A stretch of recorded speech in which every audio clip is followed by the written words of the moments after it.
Hola, ¿cómo están? Soy Carlos Otondo, profesor del taller de redacción creativa para la municipalidad. Eh, Hoy, en esta ya creo que es la penúltima clase grabada que estamos haciendo para el canal de YouTube, quería hablar de un tema que no hemos cubierto, porque hemos cubierto todas las áreas de cómo armar una historia, ya sea escrita, ya sea un libro, una novela, un guión, un cuento, los personajes, casi siempre en ficción. Eh, También hablamos de cómo hacer historias basadas en realidad, cómo hacer adaptaciones, cómo publicar un cuento. Pero hay un tema que nos has tenido envuelto el último año y que quizás es muy tentador inventar. Por ejemplo, el COVID o el estallido social. Y por eso quería hablar del tema de la contingencia. Es muy peligroso hablar de la contingencia, porque uno, mientras está escribiendo una historia durante la contingencia, la siente mucho más fuerte que al momento que el proyecto la gente lo vaya a ver. Eh, si yo escribo una novela sobre el COVID durante el COVID, probablemente sea mucho más intensa que cuando la publique y el COVID probablemente ya, por ejemplo, haya una vacuna y la gente ya se olvidó. Eh, Le pasó a mucha gente que estaba escribiendo novelas sobre el estallido social. Y al momento de publicar, el COVID ya se había comido todo el estallido social, entonces la intensidad y el ojo se va para otro lado. Ahora, si queremos escribir, bueno, hay dos tipos de cómo escribir contingencia. Uno, o sea, ya no es contingencia, sino que tendría que ser sobre hechos sociales eh, o hechos en general del mundo.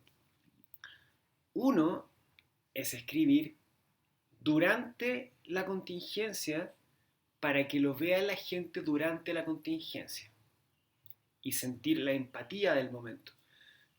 Por ejemplo, se escriben muchas obras de teatro durante estos días por Zoom que son para escribirlas y actuarlas muy pronto, cosa que si se habla del COVID, eh, se empatice con la persona que está sufriendo el mismo COVID en su casa, restringí con las restricciones permanentes, pero probablemente esa obra, si la pasáramos en 5 años más, no funcionaría por ninguna parte porque se valdría de la empatía con el público en torno a lo que están viendo.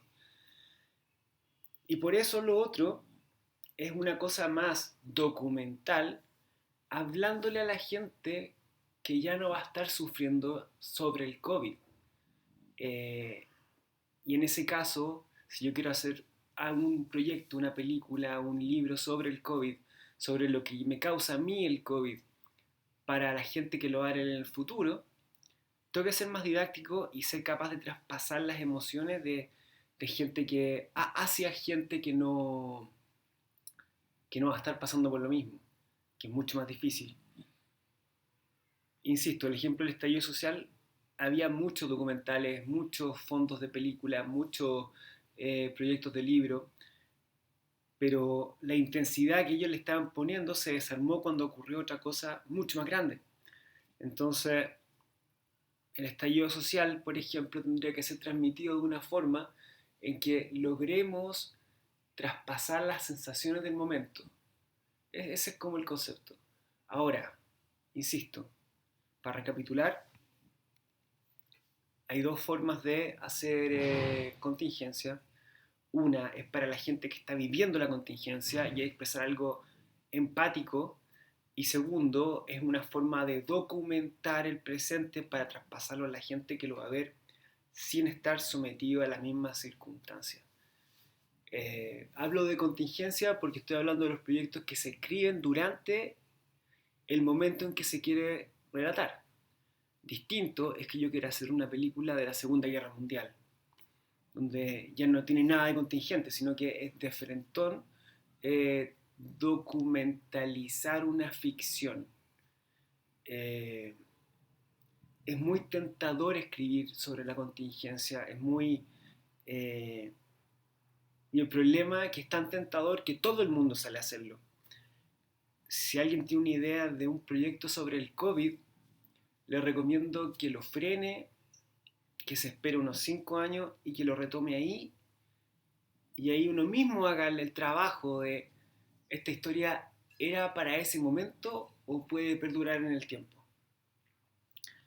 Porque si es para ese momento, hay que actuar rápido y las cosas rápidas nunca quedan bien. Entonces mi recomendación es escribir sobre la contingencia, es eso, o sea, eh,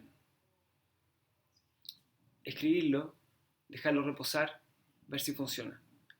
A menos que uno tenga un equipo de producción armado y pueda estar publicando de aquí a un mes más. Eso, creo que nos queda una clase más, así que el próximo mes lo que vamos a hacer es hacer un recap de lo que yo hice en el taller que yo hago todos los miércoles, tanto el individual como el colectivo, y empezar a invitarlos para un próximo taller del próximo año, donde estamos siempre buscando gente y sería ideal tener más alumnos.